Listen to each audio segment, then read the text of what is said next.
धर्म ज्ञान के दर्शकों का स्वागत है। मैं हूं आपके साथ कविता राणा। देश की नई संसद भवन की छत पर पीएम मोदी ने अशोक स्तंभ का अनावरण क्या किया, शेर पर शोर मच गया। मोदी ने अपने सनातनी अंदाज में विशालकाय अशोक स्तंभ का उद्घाटन क्या किया, शेर को लेकर विपक्ष ने हंगामा मचा दिया। दरअसल नए संसद भवन पर जो अशोक स्तंभ लगा है उसमें लगे शेर को लेकर विवाद खड़ा हो गया है। अगर आप विपक्ष की सुनिएगा तो आपको नए अशोक स्तंभ में लगा शेर असल अशोक स्तंभ के शेर से बिल्कुल अलग लगेगा। विपक्षी नजरों से देखेंगे तो आपका शेर गुस्से में दिखेगा और आक्रामक नजर आएगा। राजनीतिक दल अशोक स्तंभ की बनावट पर ही अब सवाल खड़े कर रहे हैं। बहस इस बात पर छिड़ी हुई है कि वही नए अशोक स्तंभ में जो शेर दिखाया गया है वो सारनाथ और सांची के शेरों से बिल्कुल अलग है, क्योंकि इन दोनों जगहों पर शेर काफी शांत मुद्रा में दिखता है। और विपक्ष के देखिए इन्हीं सवालों का जवाब देते हुए कैबिनेट मंत्री हरदीप पुरी ने तो अशोक स्तंभ की 2 फोटो शेयर की। पहली फोटो में उन्होंने ये बताया कि नई संसद के लिए जो अशोक स्तंभ बनाया गया है वो असली सारनाथ के स्तंभ के जैसा ही है, यानी कि दोनों में कोई अंतर नहीं है। संसद वाले अशोक स्तंभ की डिजाइन बनावट एकदम वैसी ही है। हालांकि ये भी बताया कि शांत और गुस्सैल के इस मामले में सिर्फ नजरिया का फर्क है। और इसके बाद अपने दूसरे ट्वीट में हरदीप सिंह ने यह बताया कि सारनाथ का मूल प्रतीक 1.6 मीटर ऊंचा है, जबकि नए संसद भवन बिल्डिंग के ऊपर लगे अशोक स्तंभ की ऊंचाई 6.5 मीटर की है। और इसके साथ ही साथ देखिए उन्होंने नए अशोक स्तंभ की फोटो भी शेयर की है।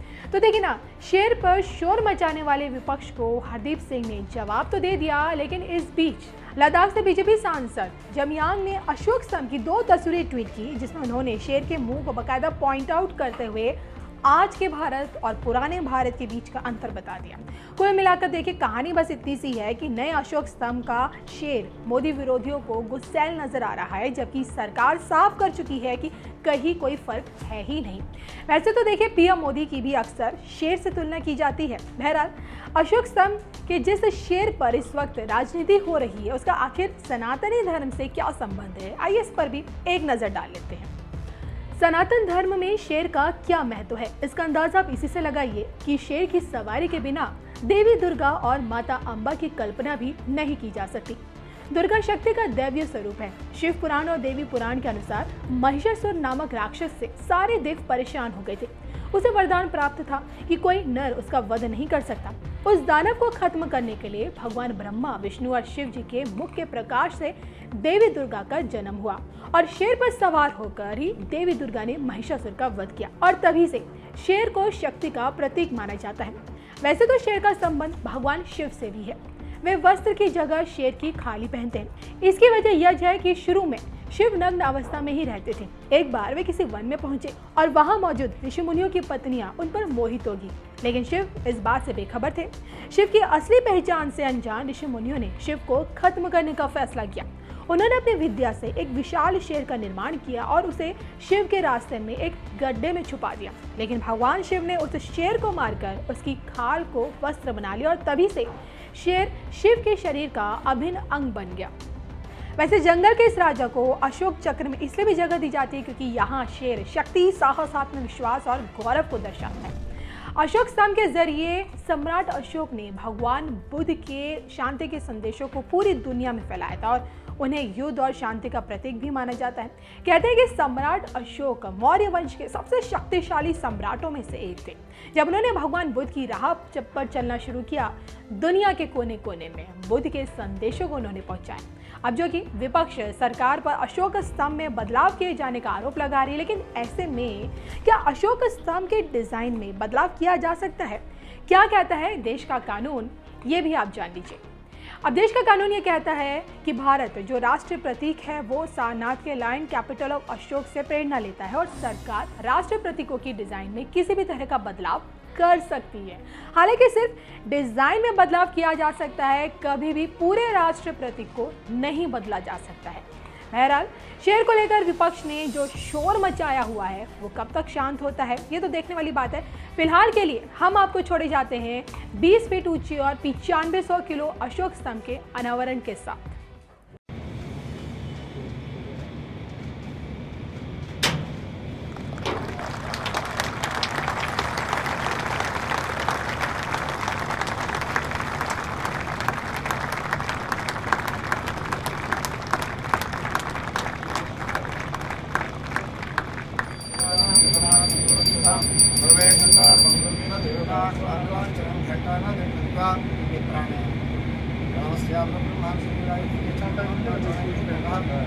ओम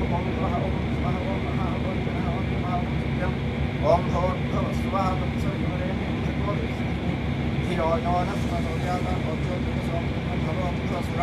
नमः शिवाभ्यां शुभतिथौ शोभने नमस्ते ब्रह्मणान्ते श्वेतवारागर्भे वैवस्वतमन्वन्तरे कलियुगे प्रथमपादे भारतवर्षे भरतखण्डे जम्बूद्वीपे दक्षिणे प्रदेशादिवांशे बौद्धावतारे रामक्षेत्रे अस्मिन् इंद्रप्रस्थक्षेत्रे दक्षिणवाहिन्यां यमुनायां। अच्छा, आप लोगों को क्या लगता है इमारत बना रहे हैं कि इतिहास बना रहे हैं? सबको मालूम है लोकतंत्र का मंदिर बना रहे हैं। आपको पता है सबको? तो काम करने के लिए उसमें क्या फर्क? मकान बनाते हैं और ये बनाते हैं, तो काम करते समय क्या फर्क होता है? हमें